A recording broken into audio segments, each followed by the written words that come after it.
Good morning বন্ধুরা, জয়পুর বাইকে আপনাদের স্বাগত। আশা করি আপনারা সবাই ভালো আছেন। সালটা 2014, 15ই আগস্ট। আমাদের দু চাকা বাহনটা নিয়ে সকাল সকাল বেরিয়ে পড়লাম ঘাটশিলা গালডির উদ্দেশ্যে। আমরা বাঁকুড়া হয়ে পুরুলিয়ার ডুয়াশুনি জঙ্গলের ভেতর দিয়ে গিয়েছিলাম। ডুয়াশুনি জঙ্গলটা খুব সুন্দর, চারদিকে সবুজে ঘেরা এই জঙ্গল। এই জঙ্গলে প্রচুর হাতি আছে। যদি কপাল ভালো থাকে তাহলে দু একটা হাতি দেখতে পাওয়া যায়। যেদিন আমরা গিয়েছিলাম সেদিনকে খুব বৃষ্টি পড়ছিল। এই বৃষ্টির সময় জঙ্গলের পরিবেশটা আলাদা রকম হয়ে যায়, যেটা চোখে না দেখে ভাষায় প্রকাশ করা যায় না।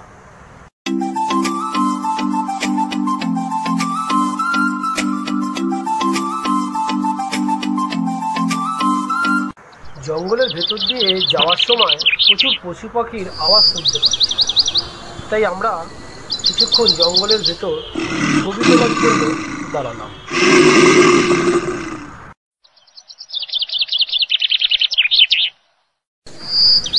ছবি তুলতে তুলতে হঠাৎ কানে একটা বিকট আওয়াজ শুনতে ভয়তে উল্টো দিকে পালাবার চেষ্টা করলাম, কিন্তু মনে হলো কিছু না দেখে পালাবো না, তাই একটু দাঁড়িয়ে অপেক্ষা করলাম। কিছুক্ষণ দাঁড়াবার পর কিছু না দেখতে পেয়ে আমরা আবার গালডির উদ্দেশ্যে রওনা হলাম।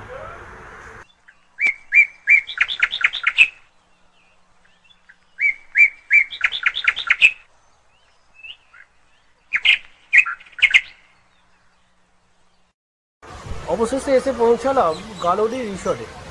হোটেল ভাড়া একটু কস্টলি, পার ডে 2200 টাকা। প্রত্যেকটি এসি রুম, ব্রেকফাস্ট, লাঞ্চ, ডিনারের খরচা আলাদা। এখানে রেস্টুরেন্ট, পার্ক আর সুইমিং পুলের ব্যবস্থা করা আছে। গিয়ে পড়লাম বুরুডিহি লেকের উদ্দেশ্যে। খুব সুন্দর এই বুরুডিহি লেক, চারদিকে সবুজে পাহাড়ে ঘেরা এই লেক।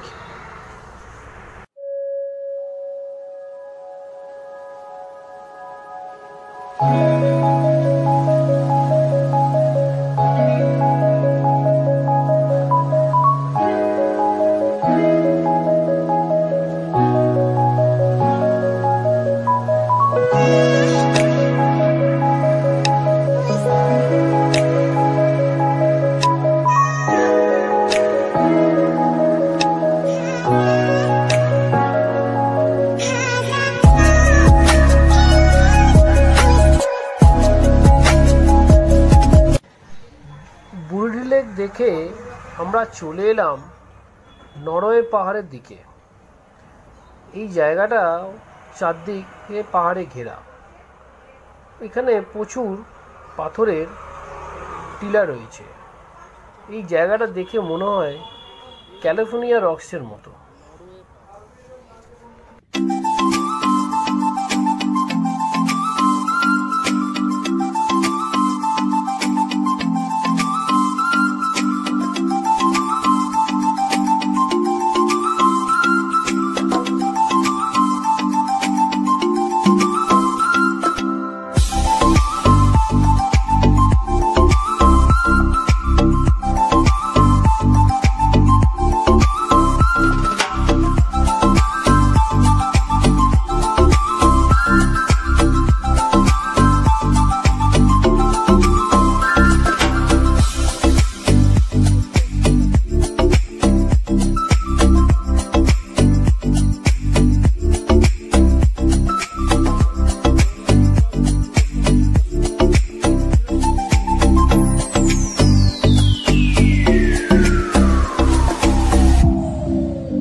পরের দিন সকালবেলা ব্রেকফাস্ট সেরে আমরা বেরিয়ে পড়লাম ফুলডিংরি পাহাড়ে ট্রেকিং করতে। শুনেছিলাম এই পাহাড়ের ওপরে বসে বিভূতিভূষণ বন্দ্যোপাধ্যায় তার চাঁদের পাহাড় উপন্যাসটি লিখেছিলেন।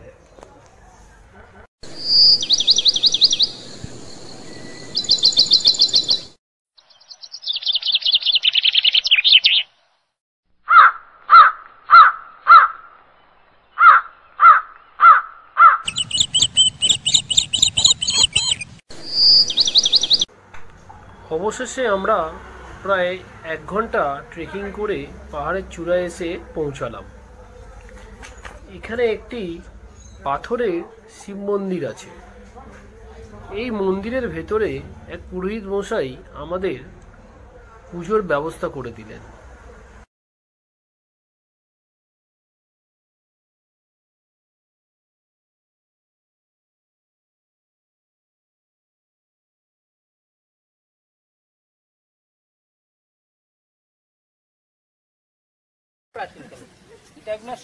এই ধরনের এর থেকেও আরো চৌড়া চৌড়া উপরের গুলা ছিল। আপনি এখানে পুজো করেন? হ্যাঁ, আমি এখানে পুজো করি, প্রতিদিন পুজো করি। আচ্ছা, তারপরে ওই যখন শ্রাবণ মাস ইয়ে হয় তখন ওই রুমকুনি বাবাজি আছেন। আচ্ছা, বিনয় দাস বাবাজি। আচ্ছা, উনি আসেন একদিনের মতো ইয়ে করে আবার চলে যান। আচ্ছা আচ্ছা আচ্ছা। এটা দেখুন, এই যেটা আছে না, এই পোর্শনটা রাউন্ড ওই পিরামিড টাইপের, মানে কোনো চুন সুরকি কোনো দিয়ে ইয়ে করা নেই। আচ্ছা, খুব ভালো। আপনি এখান থেকে খাওয়া দাওয়া মানে এইসব কি করে করেন? আপনি নিচে যেতে হবে আপনাকে? অনেক খুন নিচে, অনেক থেকে নেতা অনেকটা উপরে আসতে মানে সকালে এক সন্ধ্যা মানে বিস্কুট টিস্কুট ইয়ে করে পুজোর পরে খেয়ে নিতে হয়। আচ্ছা আচ্ছা, একটু হালকা জলযোগ করে। এখানে তো খাওয়ার কোনো কথা নেই। আর সোমবার গুলাতে একটানা ইয়ে থাকতে হয়, উপবাসে থাকতে হয়। আচ্ছা আচ্ছা, সোমবার দিনটা উপোস করে থাকে? উপোস করতেই থাকে হবে যতক্ষণ পুজো চলে। তারপর পুজোর পর আপনি আমাদের একটু পুজো টুজো করে দিন এখানে? নিশ্চয়ই নিশ্চয়ই, এসেছেন তো এত কষ্ট।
পাহাড়ের ওপর থেকে দৃশ্যটি খুব সুন্দর লাগছিল।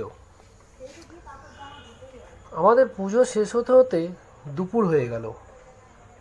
কিছুক্ষণ পাহাড়ে অপেক্ষা করে আমরা আস্তে আস্তে পাহাড় থেকে নামতে শুরু করলাম। দুপুরের খাওয়া দাওয়া সেরে এবার আমরা যাব ধারাগিরি ফরেস্টের দিকে। শুনেছি নাকি এই ফরেস্টটি খুব গভীর জঙ্গল।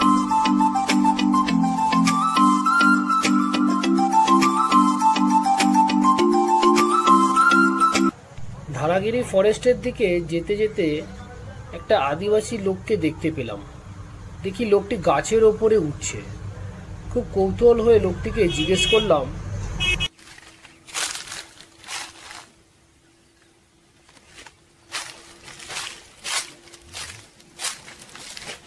এর ওপরে উঠেন আপনারা কি করেন? হ্যাঁ হ্যাঁ, এই ঘরে গাছের উপরে ঘর কেন? হাতির জন্য? আচ্ছা, তখন আপনারা মানে এই হাতি ভয়তে উঠে যান? আচ্ছা, হাতি এখানে আসে কি খেতে? এই শস্যগুলো? গম খায়? এগুলো কি গমের?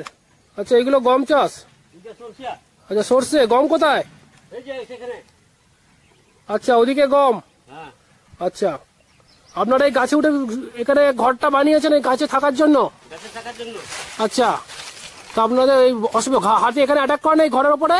না, হাতি এখানে উঠতে পারবে কি? হাতি উঠতে পারে না? না না, হাতি তো এখান থেকে মানে গাছে ধাক্কা দিয়ে ফেলতে পারে তো আপনাকে? নামতে হবে। আচ্ছা গাছে থেকে নামতে হবে, জমিনে হাতি। আচ্ছা গাছে থেকে নামতে হবে ওকে তাড়াতে। আচ্ছা আচ্ছা, এবার আপনি নামুন, আমি উঠি। অনেকক্ষণ দাঁড়িয়েছেন, উঠেছেন, নেমে পড়ুন। আমি কিছুটা গাছের ওপর ওঠার চেষ্টা করলাম, কিন্তু পুরোটা উঠতে ভয় পাচ্ছিলাম, কারণ আমার বডি ওয়েট অনেকটা বেশি। যদি পড়ে যাই তাহলে তো কেলেঙ্কারি হয়ে যাবে। ছোট ছোট বাঁশের কঞ্চি দিয়ে সিঁড়ি বানানো হয়েছে, যা আমার ওয়েট যখন তখন ভেঙে যেতে পারে। তাই আমি আর রিস্ক নিলাম না, তাই আস্তে আস্তে আমি আবার নেমে পড়লাম।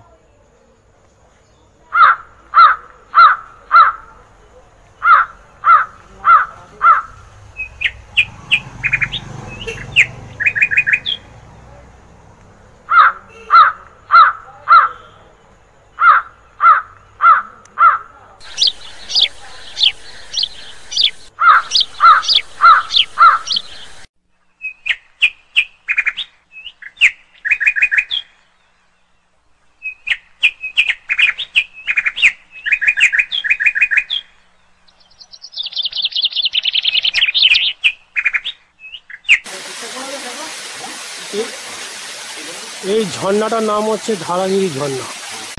অনেক হাতি? হ্যাঁ, বহুত। কি করতো তোমরা, কোথায় থাকো তখন সেই সময়? আমরা তখন ওখানে ওই গাছের মশাল নিয়ে বাজাই।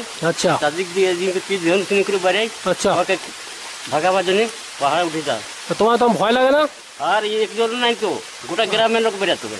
আচ্ছা, তো সব সময় মানে খেতে নামে তখন? হ্যাঁ, আচ্ছা, এখানটা খুব গভীর জঙ্গল। গভীর জঙ্গল। আচ্ছা, তো তোমরা কি কাজ করো? আমরা এরকম ভাবেই আচ্ছা আর চাকরিতে ওই রাতে কাম করি। আচ্ছা, ওরা হাতিরা কি খেতে আসে এখানে? হাতি ওই ধান চাষ করি না, আচ্ছা, আর গম চাষ করি। হুম, এই এখন কিছু আলু আছে, আচ্ছা ওগাকেও খেতে আসে। আচ্ছা, তা এখানে তোমরা, আমরা এসছি, এর আগেও কেউ এখানে এসেছিল? কি এর আগে কেউ আসে এখানে? এইখানে হ্যাঁ, বহুত জন। আচ্ছা, এই আদিবাসী লোকটিকে আমাদের খুব ভালো লাগলো। খুব সরল সাদাসিধে লোক। ইনি আমাদের জঙ্গলের ভেতরে নিয়ে এসেছেন। প্রথমে আমাদের খুব ভয় হলো, কারণ আমরা যেই সময় গিয়েছিলাম সেই সময় এইসব জায়গাগুলোতে মাওবাদীদের খুব উপদ্রব ছিল। যাই হোক, আপনারা যদি এখানে আসেন তাহলে অতি অবশ্যই এইসব লোকেদের আপনারা সাহায্য করবেন, তবে হ্যাঁ, সাধ্য মতো। কখনো খালি হাতে এদের ফিরিয়ে দেবেন না। হ্যাঁ, এবার আমাদের ইট কাঠ পাথরের শহরে ফেরার পালা। তো হ্যাঁ বন্ধুরা, কেমন লাগলো ভিডিওটি? যদি আপনাদের ভালো লাগে তো অতি অবশ্যই সাবস্ক্রাইব, লাইক, কমেন্ট, শেয়ার করতে ভুলবেন না। সাবস্ক্রাইবটা অবশ্যই করবেন যাতে আমি নতুন নতুন আপনাদের ভিডিও দেখাতে পারি। তো আসি বন্ধুরা, জয় গো, ভালো।